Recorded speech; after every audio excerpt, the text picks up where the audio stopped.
Hello and welcome to Innovation at the Speed of Formula One at this hashtag TIBCO Fast. My name's Danny Hornigold, and it's been my privilege over the last 15 years to work within motorsports and Formula One. But in honesty, my whole life I've been a Formula One fan. Today I'm joined by a fantastic guest where I get an opportunity to delve deeper into the sport. I'm joined by not only Chief Analytics Officer from TIBCO, but also the man that works alongside the Mercedes AMG Petronas Formula One team in their pursuit of further championships. Last year, breaking the record and achieving 7 consecutive World Constructors' Championships. And this year, together, we go for 8. I'm joined by Michael O'Connell. Michael, thanks so much for joining us. Absolutely, Danny. Great to see you. I think last time we were together was at Monaco a couple of years ago at the race. Yeah, the surroundings I'm in now, Michael, to be honest, not quite as salubrious as that in Monaco. I miss going trackside so much, but I'm hopeful as the world begins to return to normality, it won't be too long before we can share a glass of something cold somewhere around the world very soon. Absolutely. Hey, Danny, I wonder for the guests today if you could give us a bit of a history of Formula One and how it's evolved in terms of the car, but also the data and collected and so on. Yeah, it's funny, Michael, because if you've not followed Formula One closely, it can resemble quite a lot of other motorsports, but it's changed so much over the years. Formula One started back in 1950, so we celebrated a big anniversary last year, but the reality was when Formula One began, everything was already outdated. In the 50s, we were using cars from the late 1930s, and there were no sensors on the car. You had a fuel pressure gauge, an oil pressure gauge, and the most important thing was the rev counter, just to make sure you didn't make the engine go pop. The biggest sensor was the driver, and that sort of continued all the way through the 50s and 60s.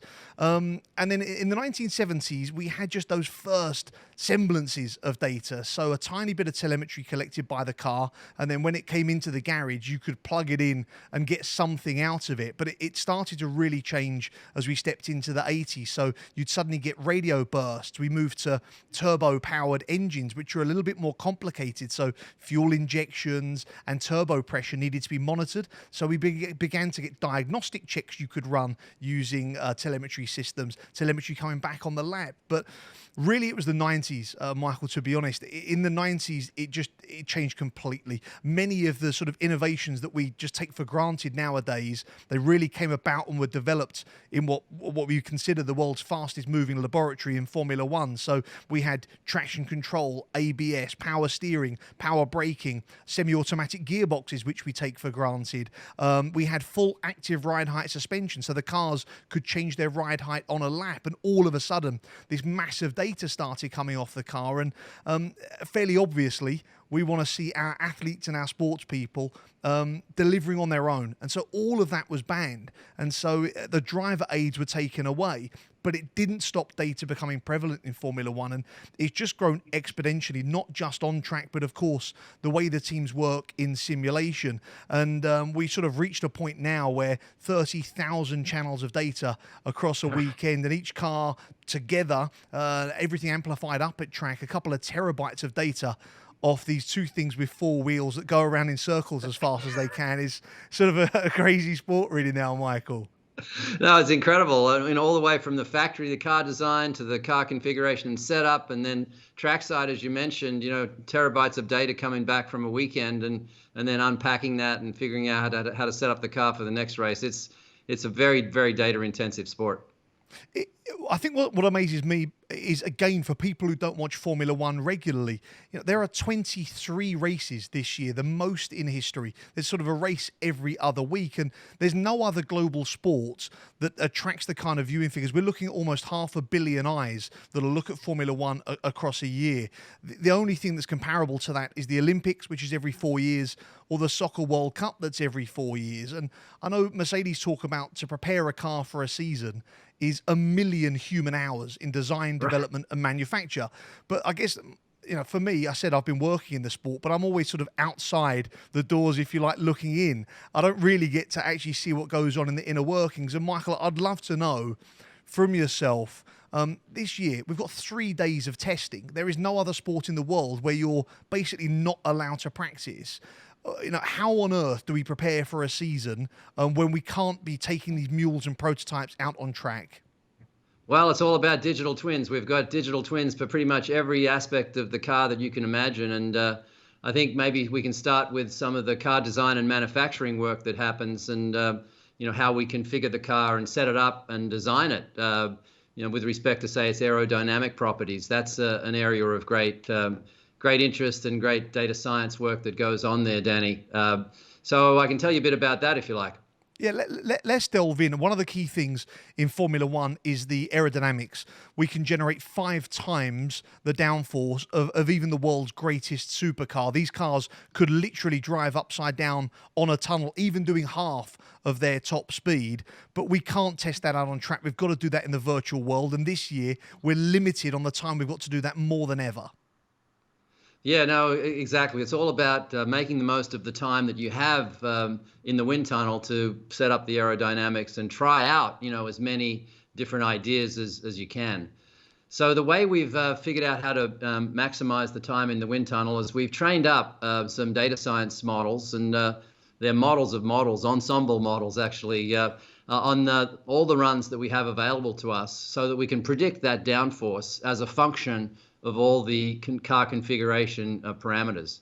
And then when we've got someone has an idea, let's try this. A designer, gets a new idea. We have a 60% prototype twin of the car in the wind tunnel, and we have it connected to all of those car parameter measurements in real time.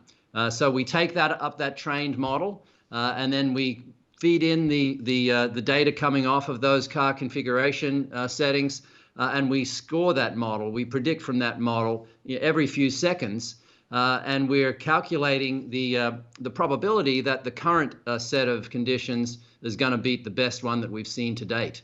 And as we go through the run, if that probability starts to fade off, we can stop the run and we can recover that time to go and test another good idea that someone might have. Yeah, the team are going to need you more than ever this year, Michael. Last year, regulations, 25 hours a week of wind tunnel on time. This year, the average is 10 hours a week. But as champions, you get demoted even further, only 9 hours a week, so it's needed. But let's talk about the season. I mentioned before, 23 races a year, and they're so varied. You look at 2 back-to-back street circuits this year. We've got Monaco, this kind of low speed, very close to the wall, stop-start circuit.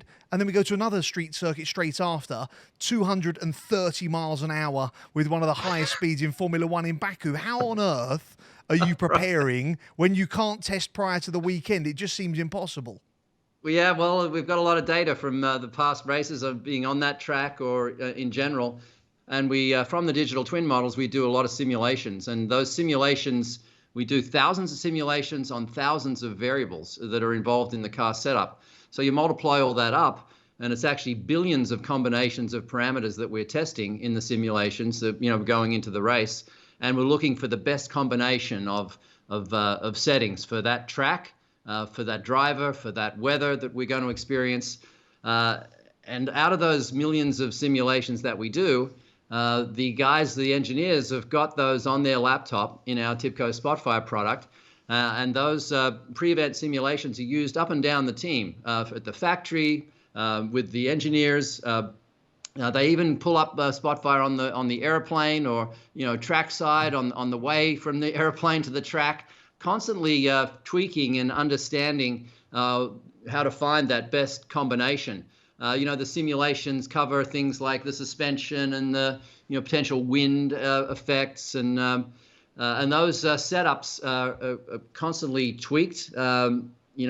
At the garage, in transit, at the circuit, back and forth, and the setup, optimal setup can change daily or even hourly across the weekend. As the weather might change, the temperature, there might be a bit of rain or something, and so these simulations are very dynamic. They're not, they're not a static thing that you leave the factory and then just land at the track.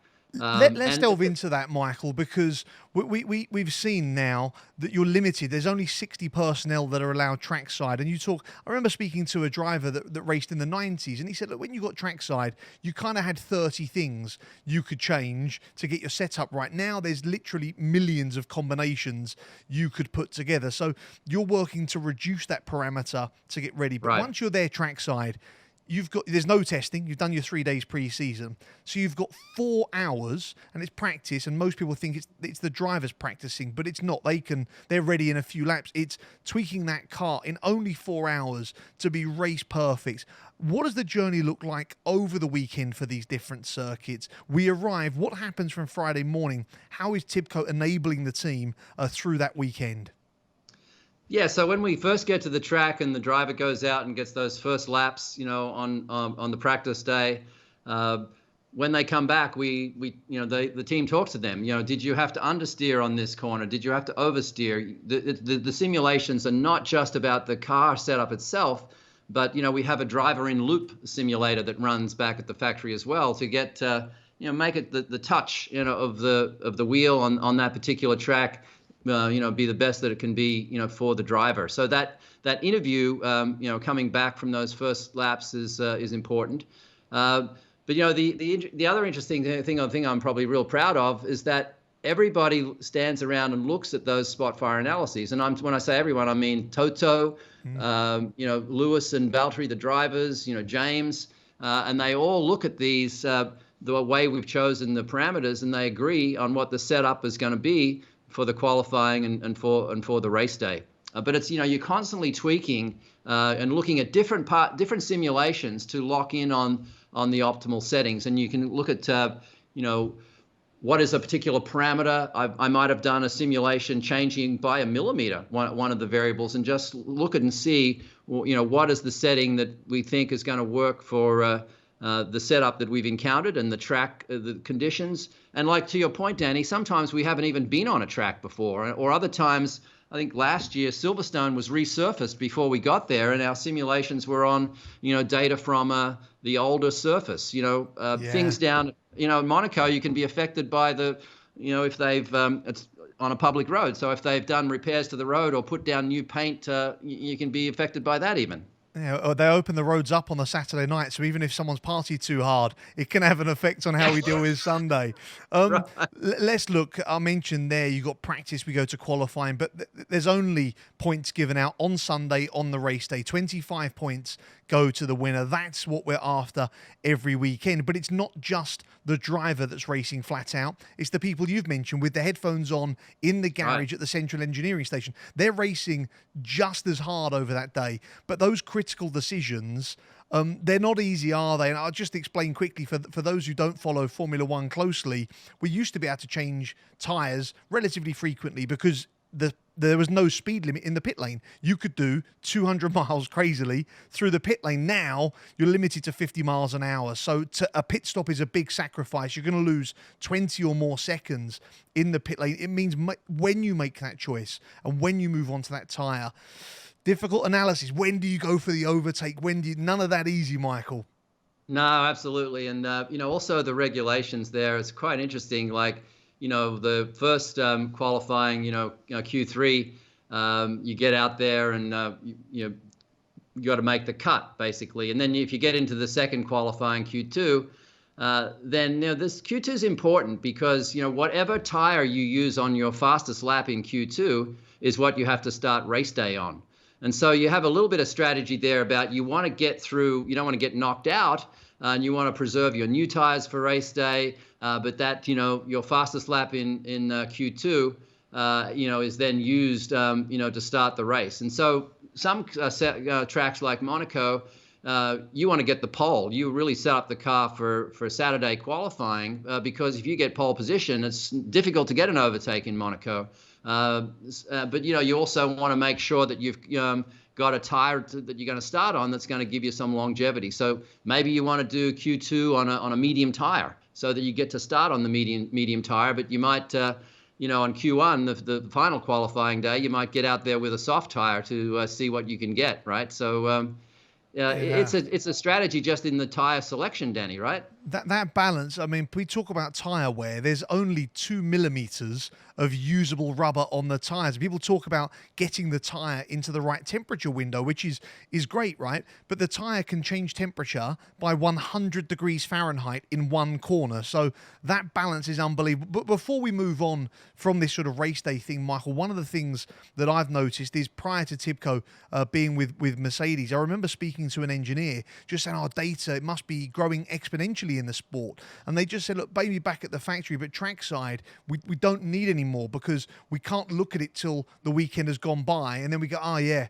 we could have changed that and maybe won the race. But being able to pick out those key elements, highlight the key areas of concern to an engineer, and then allowing those geniuses trackside, empowering them to make those critical decisions when they're trying to race hard, for me has been the big difference that I've seen since TIBCO have entered the sport, Michael.